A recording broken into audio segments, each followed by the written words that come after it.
you listening? So I can get this done? So you ready to start again? It's on. Okay.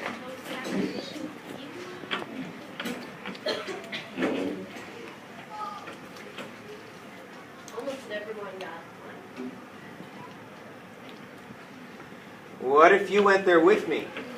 If it were okay with your parents, that is, said Lindsay. Can I go too? Leon said. Don't forget about me. Yeah, him too. Margaret nodded. But she wondered what her parents would say when they knew the truth. And the rats, would they welcome Leon and Lindsay to the valley? The valley. The thought of being there once again filled her with joy. The person Margaret worried about, this is the last chapter now, by the way. The person Margaret worried about the most after she'd told the secret was Artie. She wondered if he'd understand, or if he'd just think she was terrible. How she scolded him the night he shouted at that rat in the alley. If only she could take back the things she said. She went upstairs to talk to him. You see, Artie, Leon figured it out on his own. And he was going to go there by himself. So I called Lindsay for help. I didn't mean to tell her, I just wanted to find Leon. But it turned out that she asked about them, and when we were together, the truth just came pouring out. She looked at Artie. He was sitting in his little rocking chair looking at his sneakers. She went on nervously. Lindsay's nice. She wants to go to the valley, and she wants you and me and Leon to go with her. She won't hurt the rats or tell where they live. Artie didn't say anything. I wished I hadn't told her, but I didn't know what else to do. Margaret swallowed. Arthur looked up and saw that Margaret was afraid. Until this summer, he hadn't even thought that she cared about him, and now she was afraid. It's okay, he said softly. Lindsay told Margaret's parents. Margaret didn't want to go into the living room where they were talking. When they came out, her mom and dad looked as if they weren't sure what to think. Lindsay arranged for Margaret's dad to come with them to the valley. He hugged her and he said, Your mom and I have agreed that what happened while you were gone isn't the most important thing to us. The important thing is that you're here.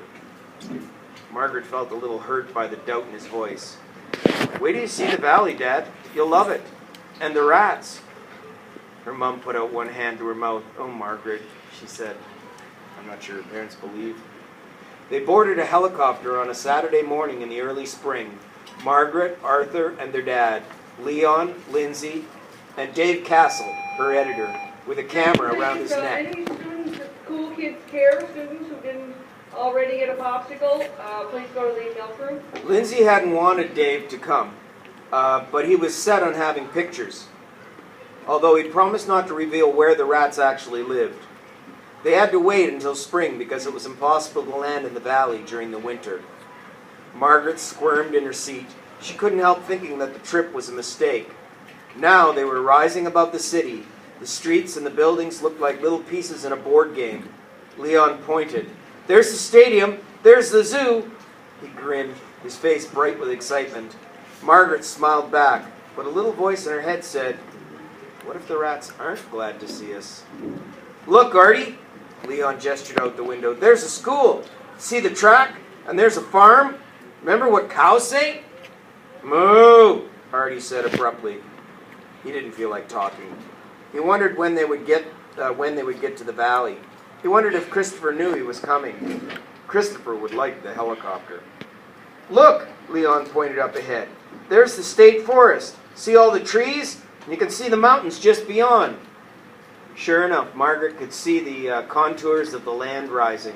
Outcroppings of rock dotted the ridges. The forest was green and brown, covered with tiny bare sticks that were really the trunks of trees far below. There's snow on some of the mountains. Look, there and there. Now even Arthur was straining to see. Margaret wondered which cliff that she'd climb to get that hawk's nest.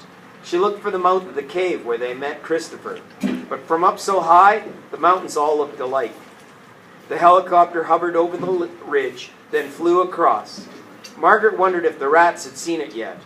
Below were the sides of the mountains, rock-strewn and brown, and beyond them was the floor of the valley. Lindsay had said they would land in the meadow north of Emerald Pond and walk along the creek. Margaret had tried to draw a map showing how to get to the nest, but it was hard to remember how the creek curved. Look, there's the meadow. Margaret was excited despite herself. She felt like shouting to the rats, "It's us, Margaret and Artie!" She punched Leon on the arm and he grinned. "We're coming down," the pilot said. "Make sure your seatbelts are fastened tight." The helicopter touched the ground, jolted, and was still. Outside the window was a field covered with brown grass, and above that a brilliant blue sky. The passengers stood up. Margaret realized that everyone was nervous. Close the door there, please. The pilot unbolted the door and lowered the set of black steps to the ground. "You go first," Lindsay suggested. "That way, if they're watching, they'll know who we are." "Oh, they'll be watching. They have a sentry tower beyond the garden." She went down the steps. The cold air hit her first, and she gasped. It was still winter here. She gazed over the landscape, and there to her left were the mountains that stood between the valley and the state forest. Between them and beneath them, clumps of green where the pines and cedars, and then a mixed brown of thickets, the bare tree trunks, the meadow grass. To the right and ahead of the silhouette of the stream curved into a thick, wavy line.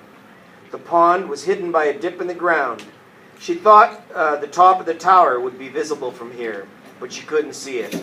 She took a few steps with a lump in her throat, and then the others were down too. Lindsay blinked. She'd forgotten the stark beauty of the valley, framed by dark mountains on both sides.